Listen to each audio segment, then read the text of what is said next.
Alors, la fonction f que l'on considère est la fonction qui à x associe logarithme de x carré plus 2x plus 2. Allez, on va chercher le domaine de définition. Bien évidemment, comme c'est un logarithme, cette fonction est définie si et seulement si x carré plus 2x plus 2 est strictement positif. C'est strictement positif pour tout x réel, bien sûr. On peut dire par exemple que x carré plus 2x plus 2, c'est x carré plus 2x plus 1, donc x plus 1, le tout au carré plus 1, qui est positif strictement pour toute valeur de x réel, bien sûr. Allez, on va chercher un développement limité à l'ordre 3 de f en 0. Donc là, on va utiliser un développement limité qu'on connaît, donc un développement limité usuel. On sait par exemple que le logarithme de 1 plus x, c'est x moins x carré sur 2 plus x cube sur 3, plus un petit o de x cube.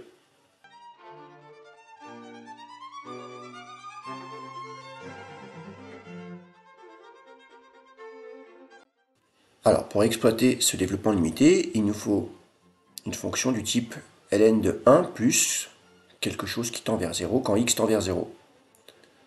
On va essayer de factoriser par 2 par exemple.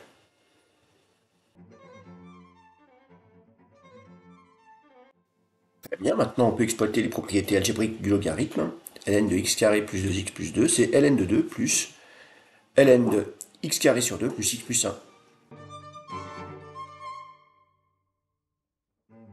Super, maintenant on a notre morceau qui tend vers 0 quand x tend vers 0. On n'a plus qu'à reprendre notre développement limité. Puis on va remplacer donc le x par x carré sur 2 plus x. Très bien, maintenant on va développer. Mais comme c'est un développement limité, à chaque fois qu'on va rencontrer un x dont l'exposant va être strictement supérieur à 3, eh bien ça va aller dans le petit o de x cube. Donc on ne va pas l'écrire. Donc ça me donne x plus x carré sur 2. Ensuite, quand je développe x carré sur 2 plus x le tout au carré, eh bien je vais avoir x carré plus le double produit, ça va nous donner x cube, et je n'écris pas le x carré sur 2 le tout au carré, parce que c'est un petit o de x cube. Dans le troisième terme, j'ai simplement x cube sur 3, plus bien sûr mon petit o de x cube. Je n'ai plus qu'à réduire cette expression. Et pour avoir le développement limité de l'expression entière, bien sûr, je n'oublie pas le ln de 2.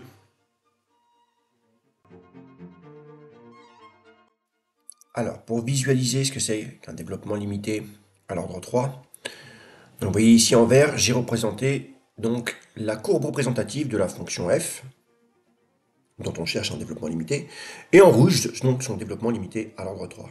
Vous voyez, au voisinage de 0, on a deux fonctions qui vont être très très proches l'une de l'autre. Alors bien sûr, dès qu'on s'éloigne de 0, ce n'est plus le cas. Alors, si je retire le dernier terme, c'est-à-dire x cube sur 3, je n'ai pas de terme en x2, j'obtiens un développement limité à l'ordre 1.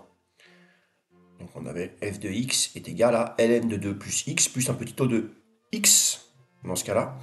Et on peut en déduire donc que la droite d'équation y est égale à ln de 2 plus x est la tangente à la courbe f en 0.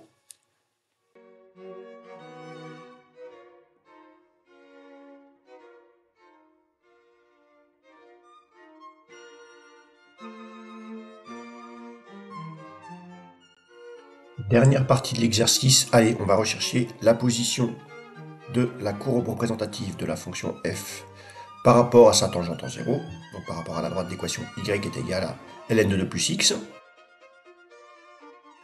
Alors, pour faire ça, on va faire comme d'habitude, on va reprendre l'expression de f de x, et on fait moins, donc en l'occurrence ici, moins x plus ln de 2, entre parenthèses. On va utiliser notre développement limité, bien sûr.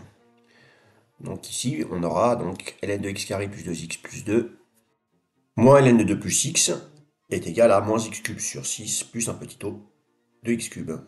Par conséquent, au voisinage de 0, le signe de ln de x carré plus 2x plus 2 moins ln de 2 plus x est celui de moins x cube sur 6, parce que le petit o de x cube va être négligeable devant moins x cube sur 6. Donc au voisinage de 0, le signe de cette expression sera le même que moins x cube sur 6.